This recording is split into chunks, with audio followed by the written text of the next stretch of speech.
গায়ে হলুদ অনুষ্ঠান এটা হারাম। কেন হারাম? কোথায় আছে?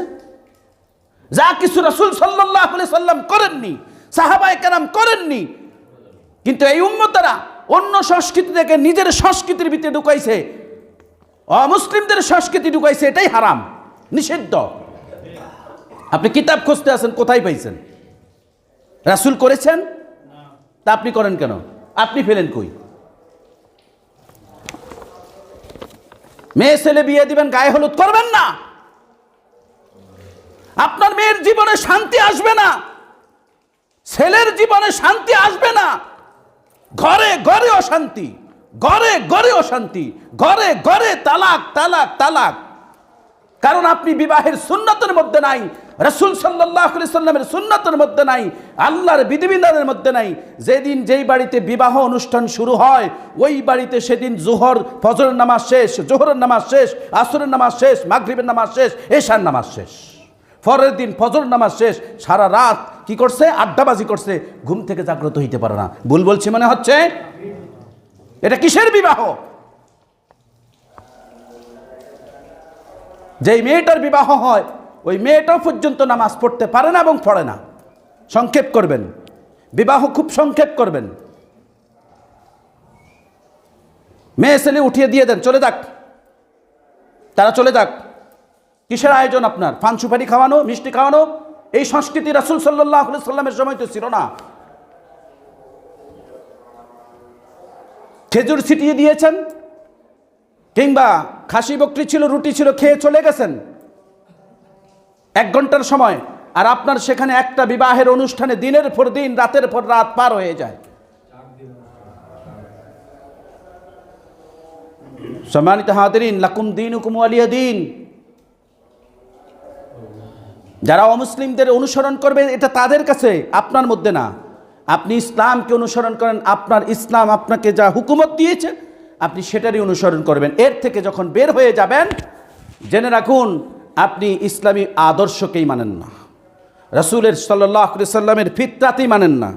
যে ব্যক্তি রাসূলের আদর্শই মানল না, ইসলামের ফিতরাতেই মানল না, সে আবার নিজে মুখে ইসলাম দাবি করে আর মুসলমান দাবি করে কোন মুখে?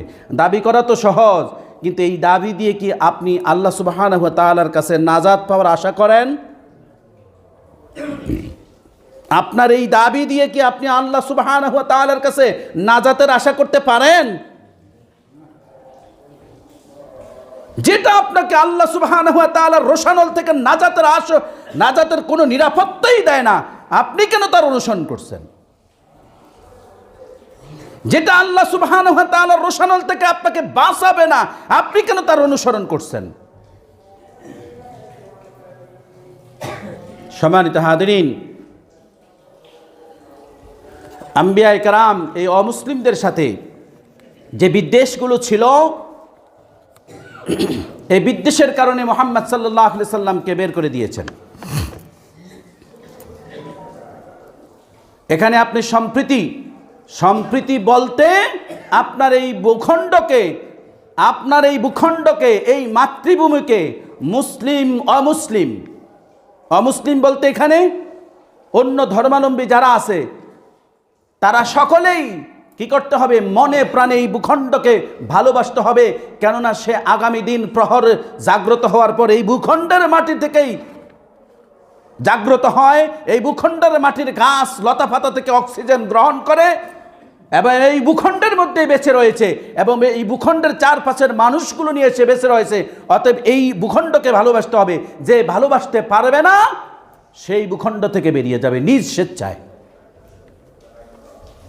তবে বের করে দেওয়া যাবে না, বের করে দেওয়া যাবে না। রাসূল সাল্লাল্লাহু আলাইহি সাল্লাম কোনো অমুসলিমকে জোরপূর্বক তার ভূখণ্ড থেকে বের করিয়ে দেননি। হ্যাঁ, ইহুদিদের সাথে একটা শর্ত ছিল, তারা যদি মদিনা রাষ্ট্রের জিজিয়া কর প্রদান করে এবং মদিনা রাষ্ট্রের হুকুমত তারা মেনে চলে, রাসূল সাল্লাল্লাহু আলাইহি সাল্লামের ইসলামের দুশমনি না করে এবং বহির্শত্রুদেরকে কোনো ধরনের প্ররোচনা বা মদিনা আক্রমণ করার জন্য উস্কানি না দেয়, তাহলে তারা এখানেই শান্তিপূর্ণভাবে থাকবে।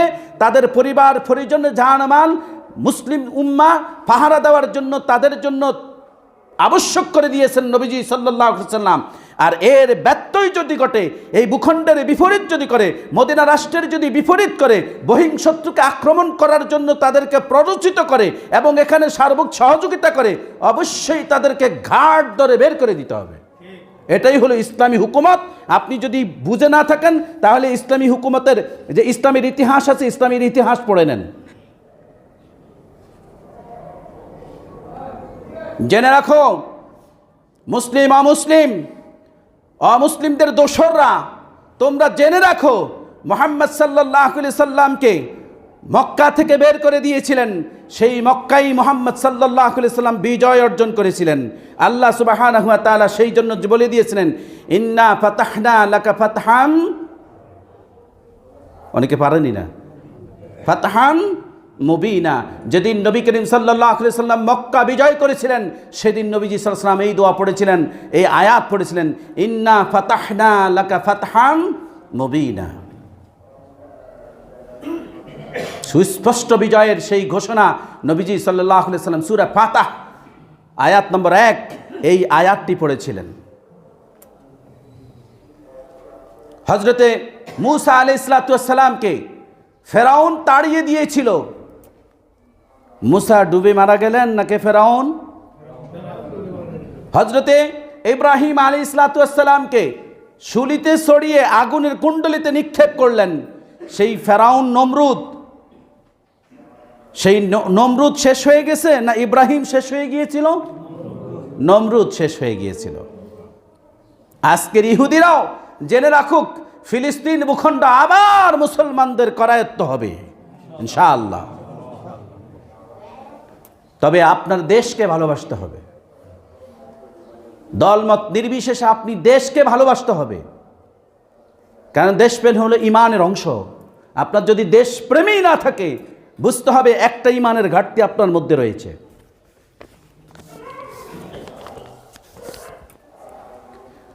সম্মানিত হাজিরিন, আল্লাহ সুবহানাহু ওয়া তাআলা সূরাতুল ইব্রাহিমের এরপর বলছেন যে আও লাতাউদুন্না ফি মিল্লাতিনা। হযরতে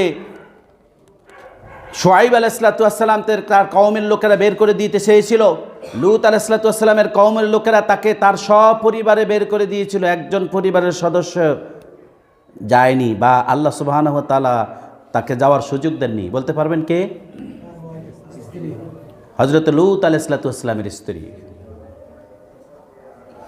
কেননা লূত আলাইহিস সালামের কওমেরা হযরত লূত আলাইহিস সালামকে বলছেন, আখরিজু আলা লূত মিন ক্বরিয়াতিকুম, আমরা তোমাকে এই জনপদ থেকে বের করে দিব। তাকে হুমকি ধমকি দেওয়া শুরু করেছে।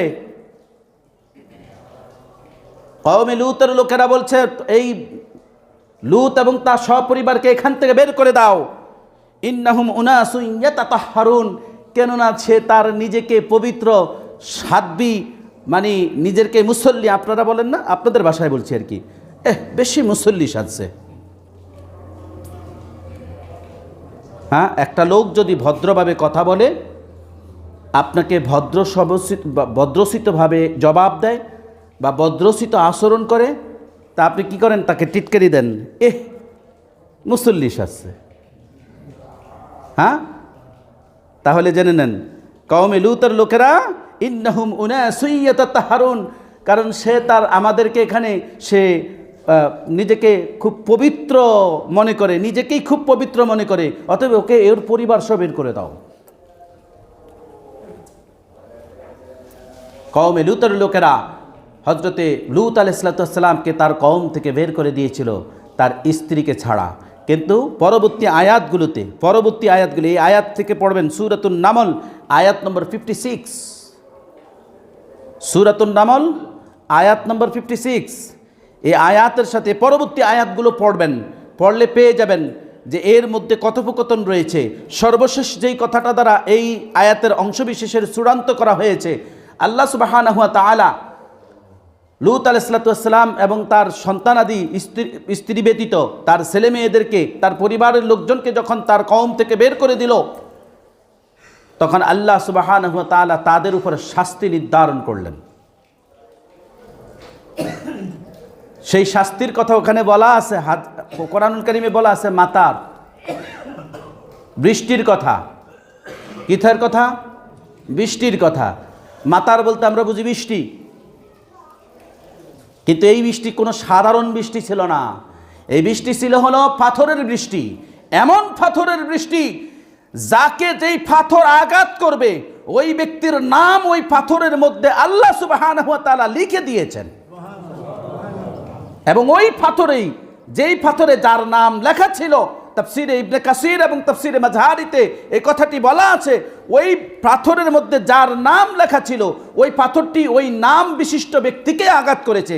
এমনকি তারা যদি এই কওম থেকে অন্য কওমে গিয়েছিল, হয়তো বেড়াতে গিয়েছে কিংবা কোনো প্রয়োজনে গিয়েছে, কিন্তু এই অপরাধের শামিল ছিল, এই অপরাধের জন্য তারা হযরত লূত আলাইহিস সালামকে বের করে দেওয়ার জন্য শামিল ছিল, কিন্তু তাদের জন্য পাথর লিপিবদ্ধ হয়ে গেছে। তিনি যেখানেই গিয়েছে সেখানেই ওই পাথর তাকে সেখানেই শেষ স্থানে আক্রমণ করেছে।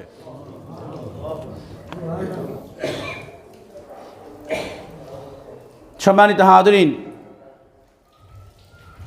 আবু জেহেল, উতবা, সাইবা যারা মুহাম্মদ সাল্লাল্লাহু আলাইহি সাল্লামকে মক্কা থেকে বের করে দিয়েছেন, শেষ পর্যন্ত কি তারা টিকতে পেরেছে?